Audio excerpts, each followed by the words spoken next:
Programa de certificación. Continuamos con el programa de certificación para el médico residente, certificación oncológica. El manejo del cáncer tiene tres pilares fundamentales. El primer pilar es el pilar quirúrgico, la cirugía y como tratamiento más antiguo de esta patología. Después vino la radioterapia en orden cronológico, las radiaciones ionizantes, como una herramienta para manejar el cáncer. Y finalmente, a partir de la década de los 70, la explosión grande de la oncología clínica a través de los tratamientos sistémicos de quimioterapia y en los últimos años inmunoterapia génica y todo lo que implica los nuevos avances en biología molecular y genética. Empezamos esta parte de la terapéutica del manejo del cáncer con la primera parte que es el manejo quirúrgico. A continuación tengo el gusto de presentar al doctor Hugo Vivanco. Hugo Vivanco es médico cirujano oncólogo, médico tratante de la institución, además se desempeña como docente, y hoy día nos va a dar la charla Principios del tratamiento quirúrgico del cáncer. Bienvenido, Hugo.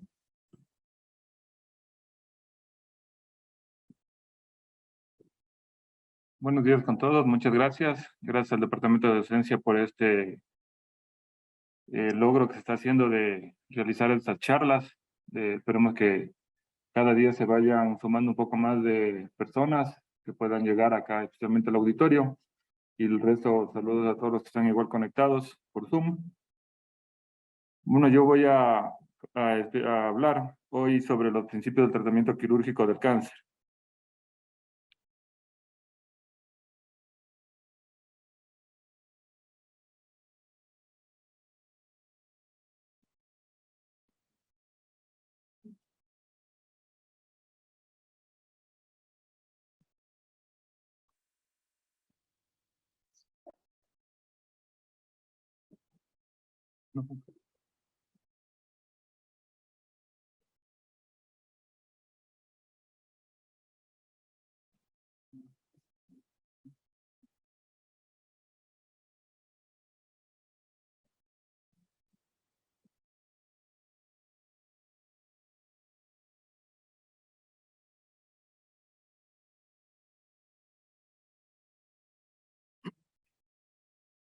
Bueno, como se explicó en la introducción, el manejo oncológico que se realiza no es a la par, solo por el médico cirujano, el oncólogo o el médico de radioterapia, sino es un pilar en grupo, un manejo multidisciplinario que va con los conocimientos que debemos tener. Tanto el manejo del cirujano debe conocer parte de la estrategia de oncología y tanto del manejo de radioterapia. Todo debe ser multidisciplinario para el manejo pertinente. El cirujano no se debe valer solo de sus habilidades quirúrgicas, sino saber del resto para también saber cuándo se debe operar.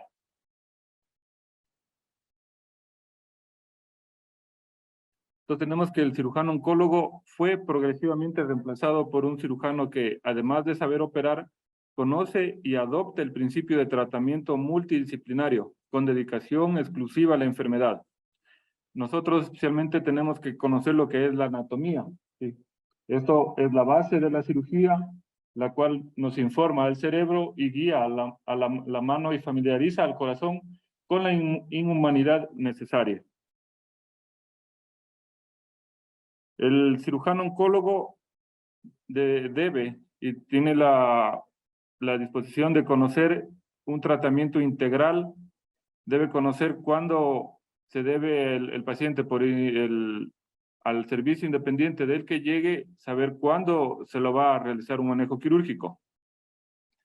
Conocer el comportamiento biológico del tumor, saber los estudios clínicos, sí, los que son necesarios desde un eco, una tomografía, una resonancia, hasta las actuales que son PETs. Conocer el tratamiento multimodal, cuando va un paciente a ser beneficiado de una cirugía o si se beneficia de un tratamiento neoadyuvante, tratamientos concurrentes o tratamientos adyuvantes para el manejo, para el beneficio del paciente. El cirujano oncólogo igual debe tener conocimiento del paciente, el seguimiento para detectar y tratar recurrencias y brindar paliación cuando sea necesaria, cuando ya no hay manejo quirúrgico. Dentro de los principios de la cirugía oncológica, Es importante recalcar que la primera oportunidad de atención es la decisiva, y si se conocen los principios y se ponen en práctica, se estaría ofreciendo el mejor tratamiento posible para el paciente. Entonces, el primer principio es afirmar que un paciente tiene cáncer cuando una biopsia así lo confirme. ¿Cuáles son los tipos de abordaje para estas biopsias? Tenemos desde las más sencillas, como es la biopsia por aspiración con aguja fina. Como se ve acá, es una toma de muestra cuando las lesiones son grandes o de mayor tamaño, palpables, se introduce directo la aguja para tomar muestra, en este caso una citología, o apoyarse con ecografía para tomar las muestras, como en este caso, lesiones que aparecen en la tiroides, en ganglios, tumores en la mama, ¿sí? Incluso para el hígado, tumores de las fosas nasales, o incluso para el riñón. Esto nos va a orientar y nos va a ubicar si es que estamos frente a un tumor benigno o con sospecha para algún tumor más agresivo, un cáncer. El siguiente diagnóstico para obtener los resultados es hacer una biopsia con aguja gruesa, la conocida corebiopsia o Trucut.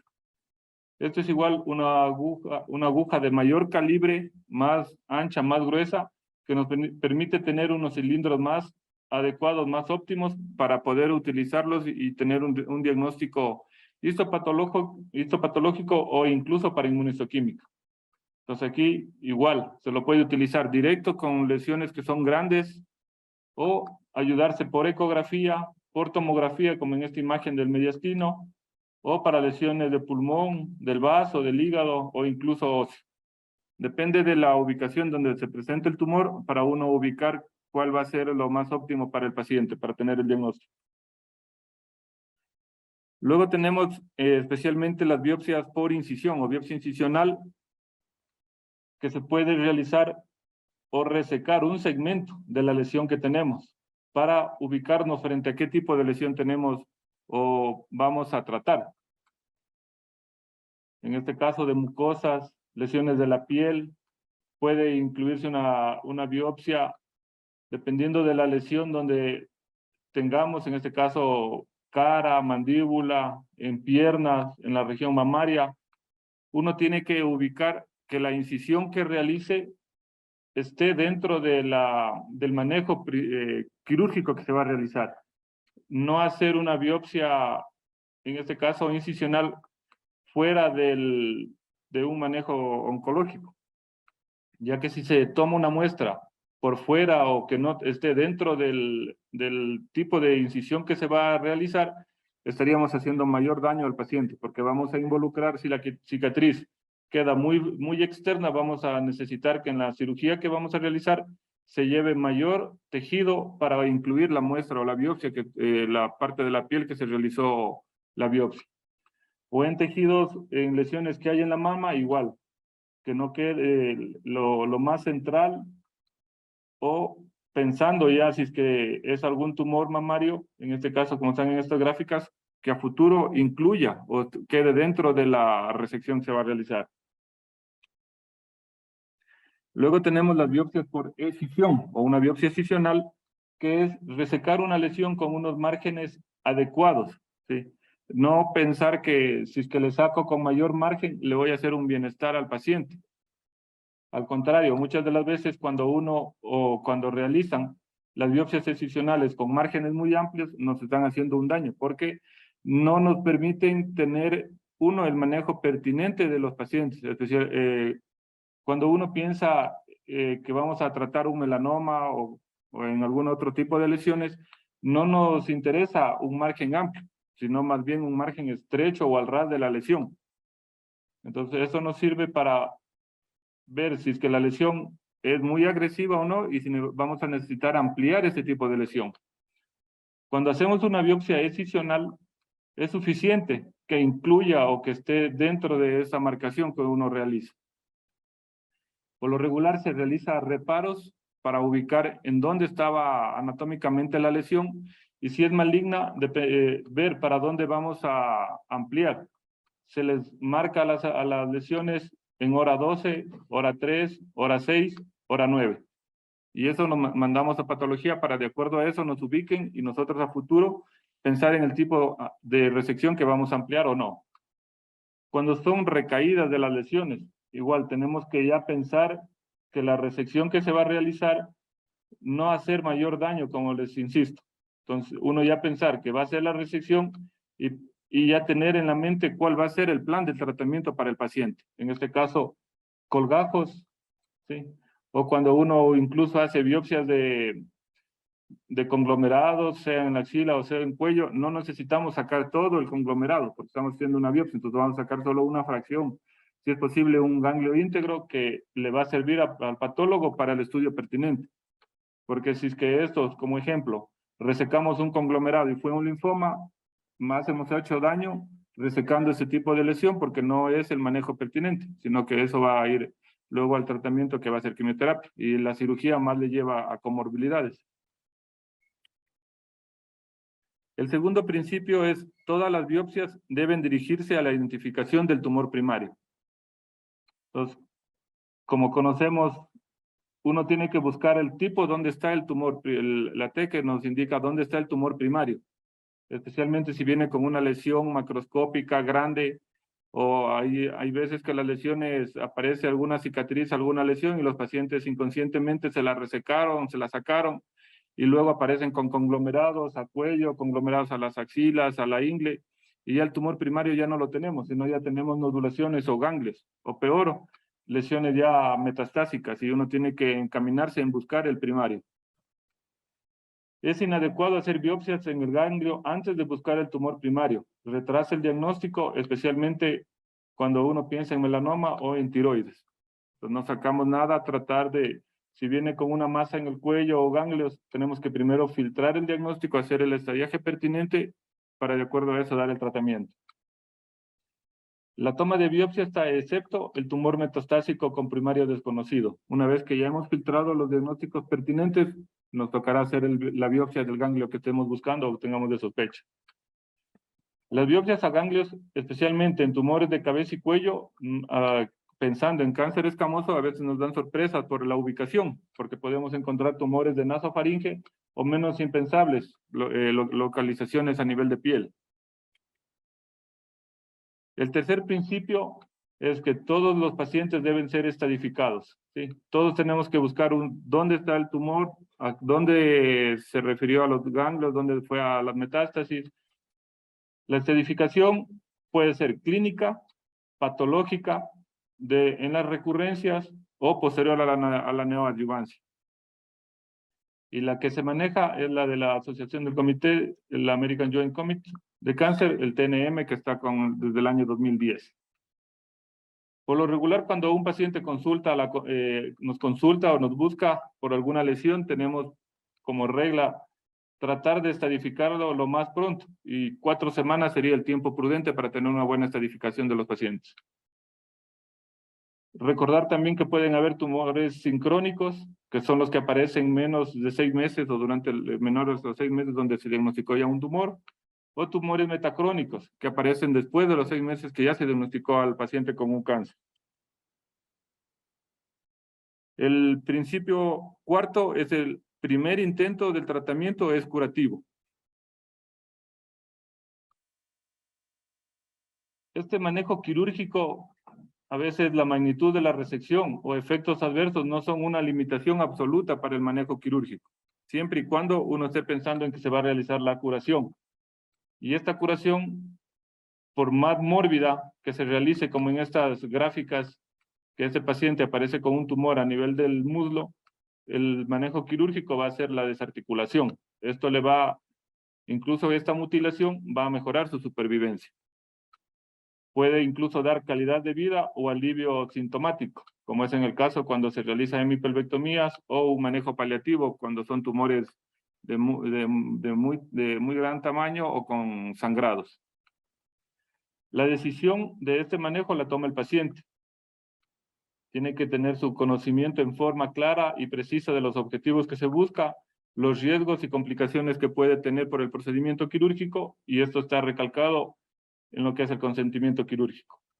Sí, hay veces que vienen pacientes con tumores tan grandes, tan complejos, como en este caso tumor de de la región de la mandíbula, que uno tiene que hacer una resección amplia, y la reconstrucción, todo eso tenemos que explicarle, la reconstrucción, incluso apoyarnos con gráficas que ya tenemos, indicarle cómo puede quedar y cuál va a ser el beneficio del paciente. La primera expectativa de un paciente es siempre curarse. La segunda, vivir más, y el médico debe ofrecer las alternativas que cumplan estas expectativas desde la menos agresiva. En las gráficas he puesto ese paciente que fue manejado un cáncer de mama con un colgajo, o ese paciente que fue sometido a una exéresis de un tumor de la cara que involucró el ojo, y hecho luego un colgajo microquirúrgico, o acá esta paciente similar a las gráficas anteriores que se le hizo una reconstrucción por tumor de mandíbula, y siempre pensar en el beneficio del paciente. El quinto principio es la resección inicial debe ser con márgenes libres, tridimensional y evitar violar los límites anatómicos del tumor. Cuando uno realiza un manejo quirúrgico del paciente, no solo es sacarle al paciente el tumor, sino buscar cuál va a ser la expectativa especialmente funcional y estética, cómo va a quedar el paciente. Entonces, muchas de las veces, como les insisto, el manejo no es solo quirúrgico, sino es multidisciplinario. Entonces, ahí a veces nos apoyamos también con el área de cirugía plástica. Aquí esta gráfica con un tumor a nivel de la mano y uno ya pensar cómo va a ser la reconstrucción. O ese tumor del abdomen que se ha retirado, se hace ya la planificación para hacer la reconstrucción, esto con un colgajo, y cómo queda el paciente luego del procedimiento quirúrgico, con apoyo de cirugía, en este caso reconstructiva. Los márgenes positivos son lo que le dan el pronóstico al paciente, y especialmente si es que están, como se dice, positivos estos, la recurrencia local y regional va a ser más rápida y más compleja, luego ya su manejo. A este principio tenemos algunos corolarios, como está en el corolario 1, que es la resección en bloque. ¿En qué consiste este? Que a pesar de que exista un tumor, en este caso como está en la imagen de la tomografía,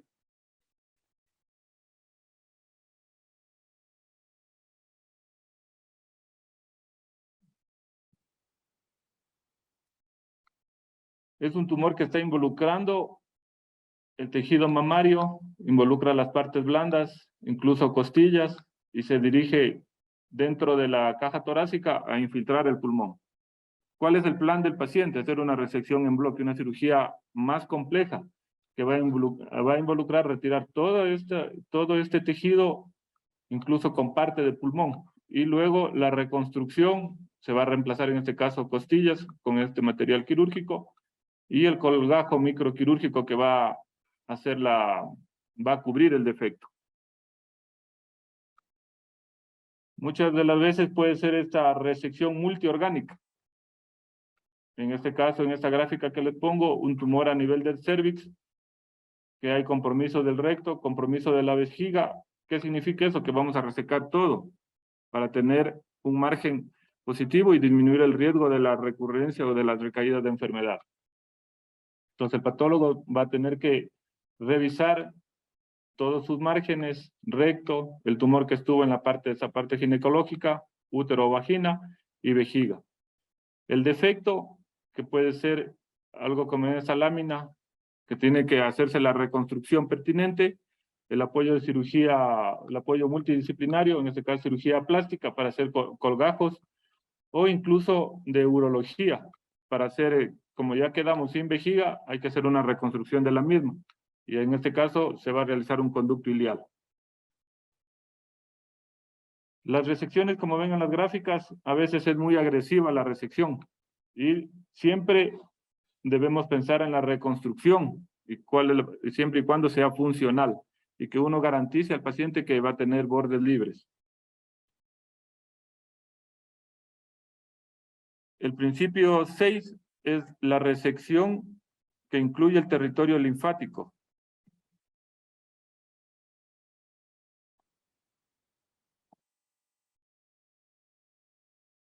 Esa resección, especialmente cuando uno reseca tumores en cabeza y cuello o en tumores mamarios, es un poco menos mórbida, menos compleja.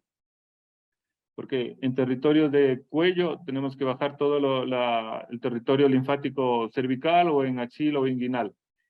En estas gráficas, en el colon, el manejo no es solo resecar el colon, sino tenemos que resecar todo el meso, y en este meso está incluido el territorio linfático para tener un buen pronóstico y control de la enfermedad. A esta resección del drenaje linfático tenemos un corolario que es el ganglio centinela, que se lo utiliza mucho en los tumores de mama, melanomas o tumores de cabeza y cuello. ¿En qué consiste?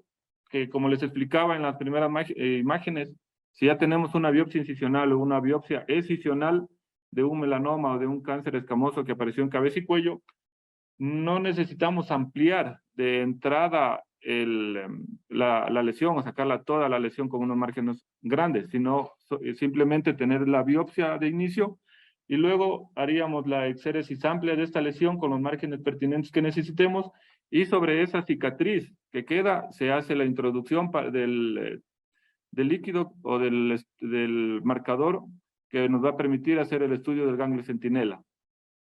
Entonces, cuando hacemos una biopsia excisional muy amplia, se pierde este territorio linfático y no nos sirvió de nada hacer la exéresis amplia, sino al contrario, se le ha perjudicado al paciente de beneficiarle y de ayudarle a tener algún procedimiento menos mórbido a identificar el ganglio centinela.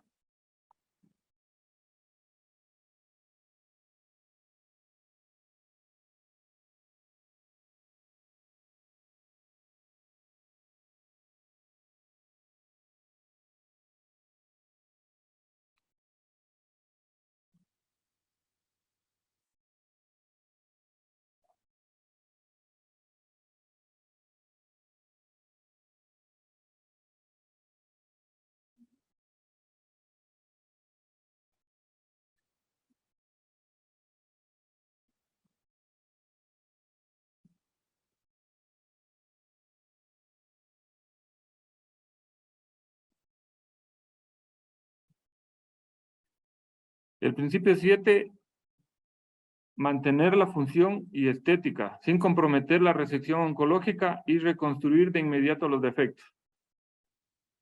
Este principio se refiere a que por más que tengamos que realizar una cirugía compartimental o una cirugía grande, compleja, como en estas gráficas que se coloca una exenteración pélvica, ¿sí? Que es resecar, como les indicaba, una exenteración, sacar en bloque el tumor que estaría en ese caso en el tracto genital, como en útero, resecar en bloque el recto, hacia anterior la vejiga, y uno tiene que pensar en la resección, en la funcionalidad que le va a dar el paciente.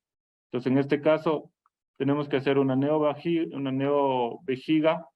la anastomosis de los ureteres internamente, que se hace una resección o se lo forma con un segmento del intestino delgado, por eso se va a llamar conducto ileal, y externamente se exterioriza con los catéteres para que por ahí va a orinar ya el paciente. O si necesitamos hacer ostomías, igual, el paciente puede, o uno se le explica cuál va a ser el beneficio. Uno, en un costado va a quedar el conducto ileal, que es por donde va a orinar, y una ostomía, una ileostomía o una colostomía, por donde va a realizar la deposición. O la otra es anastomosar el conducto ileal a la ostomía y se hace una ostomía para que tenga el doble uso. En cirugías más complejas, como les explicaba, en tumores de mandíbulas. Entonces, uno tiene que pensar y explicarle al paciente, siempre insistirle cómo va a quedar, cuál va a ser el efecto de lo que vamos a ganar con el manejo quirúrgico funcionalmente y estéticamente, para darle el beneficio al paciente de un control local de la enfermedad. El manejo en estos pacientes siempre multidisciplinario. El cirujano debe conocer todos los métodos de reconstrucción, por sencillos que sea un injerto, colgajos locales, colgajos regionales o incluso los microquirúrgicos. El principio 8 es el tratamiento multimodal. Como se explicó a la entrada de la charla, el manejo no es solo del cirujano, sino va el cirujano, va el oncólogo, va el médico de radioterapia, los servicios de apoyo, pueden ser neurocirugía, puede ir urología, cirugía plástica, incluso maxilofacial y varias ramas que nos ayudan a estos manejos. Entonces siempre tenemos que pensar que el tratamiento no solo es quirúrgico. El paciente se puede beneficiar de un tratamiento neoadyuvante, luego de la cirugía de un tratamiento adyuvante, o si no es quirúrgico, un manejo definitivo con quimio o radioterapia o un manejo coadyuvante con la cirugía. Todo eso debe dominar el cirujano para el beneficio del paciente. Se debe conocer en qué tumores es el beneficio de acuerdo a cada una de estas alternativas, el estadio con el que mejor se va a beneficiar el paciente, lo cual le va a mejorar la supervivencia y ahorro de tejidos. Tenemos pacientes como ejemplo que un tumor de laringe, si es que es un estadio temprano, un estadio 1 o 2, que uno pensaría que como son estadio temprano, el manejo va a ser quirúrgico. En estos casos es algo al contrario.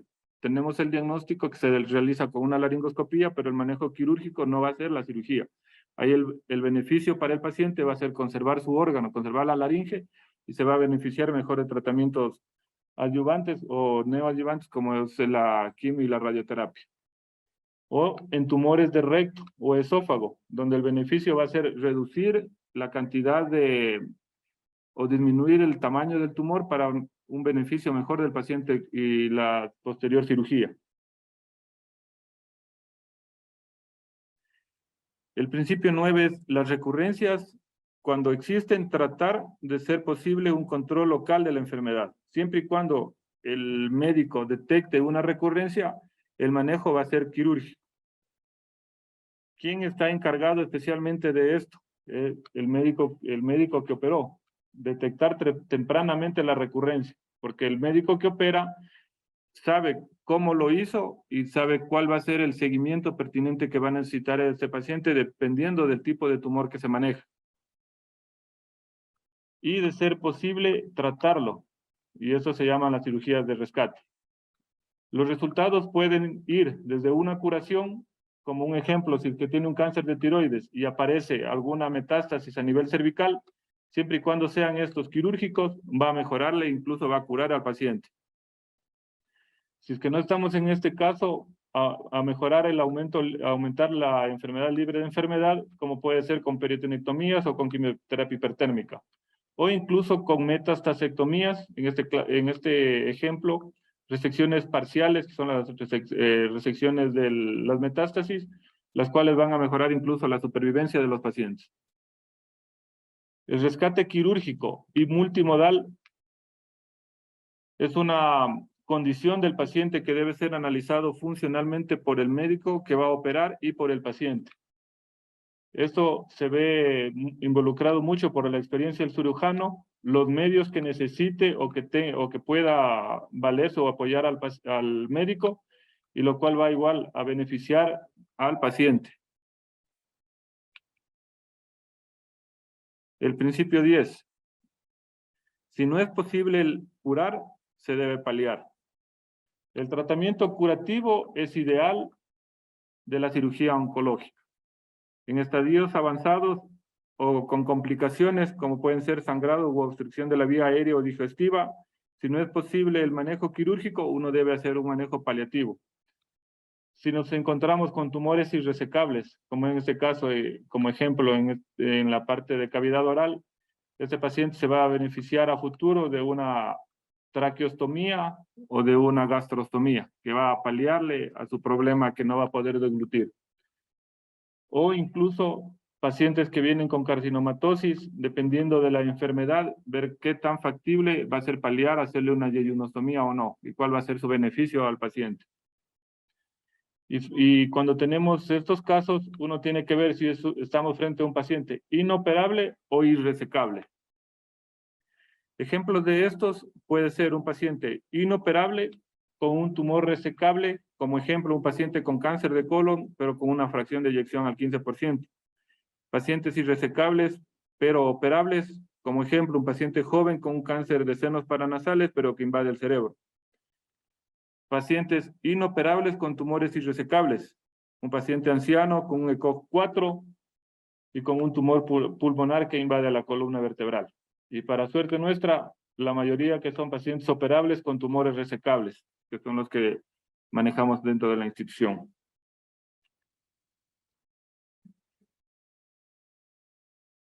Ejemplos de manejos paliativos: pacientes operables con tumores irresecables, hacemos una cirugía paliativa, en este caso, un tumor que se presenta a nivel del páncreas, que está infiltrando al estómago, al hígado, a los vasos del retroperitoneo, al tronco celíaco. ¿Qué vamos a hacerle para tratar de paliar? Una cirugía biliodigestiva, como está algo así esquemático para que nos entiendan. O para mejorar la calidad de vida, una tumorectomía, ¿sí? Puede ser resección parcial, una amputación que va a paliar al paciente. Siempre debemos pensar y ponernos en el lado del paciente, que si el manejo que vamos a realizar, ¿cuál va a ser el beneficio de él? Si vamos a disminuir su morbilidad o no. Y de acuerdo a eso, uno se plantea si es que mismo es competente o no realizar el manejo paliativo. El cirujano oncólogo debe valorar y prever los casos en los cuales se va a limitar el esfuerzo terapéutico, pero nunca negar un tratamiento basado en el criterio de estado avanzado de la enfermedad. Muchas gracias.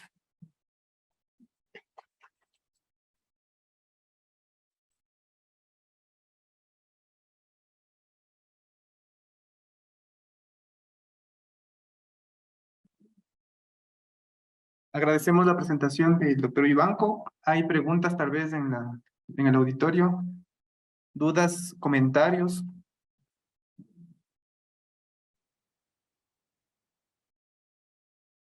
Doctora.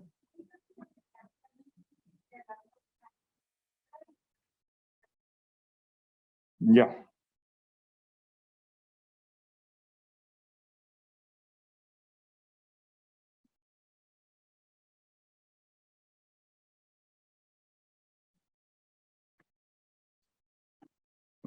Dependiendo de la lesión que tengamos de un paciente, la biopsia que se le plantea es primerito tener un diagnóstico.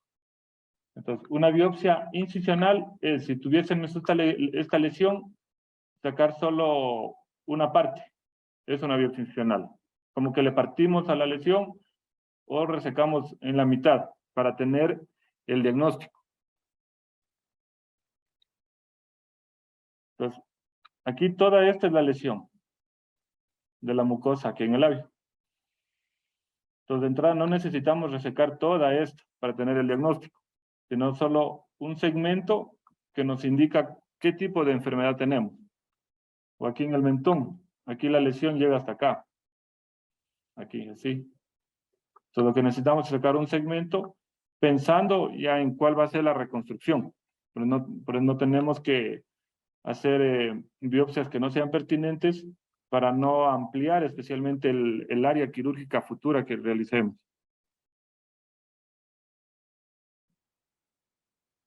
¿Alguna?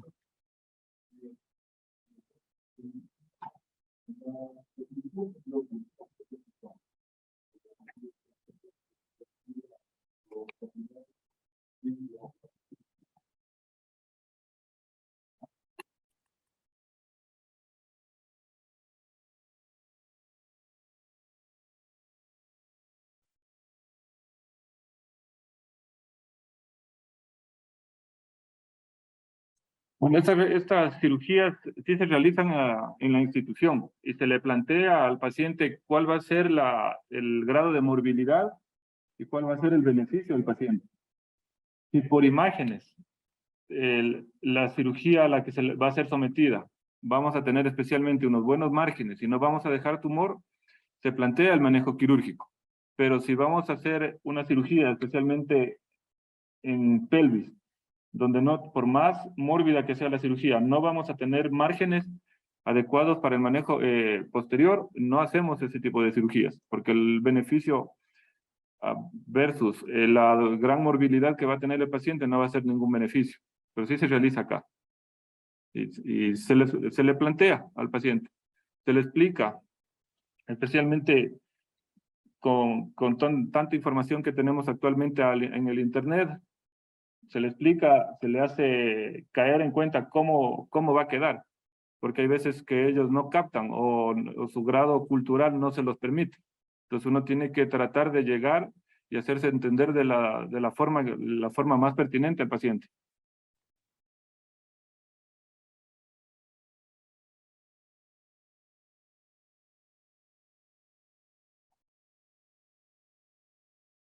¿Alguna pregunta más? ¿Comentario?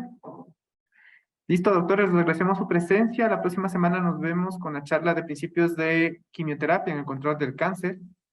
Les esperamos a las 12 del día, por favor. Tomar en cuenta que la asistencia a cada presencial es obligatoria cuando están en turno, tienen autorización y que se va a justificar la conexión por Zoom solo de las personas que no estén aquí en el hospital trabajando en ese momento o que su tratante mande una justificación de por qué no les dejó venir. Esas son las dos condiciones. Los demás tienen que estar aquí presentes. Gracias por su presencia. Nos vemos la próxima semana. Hasta luego.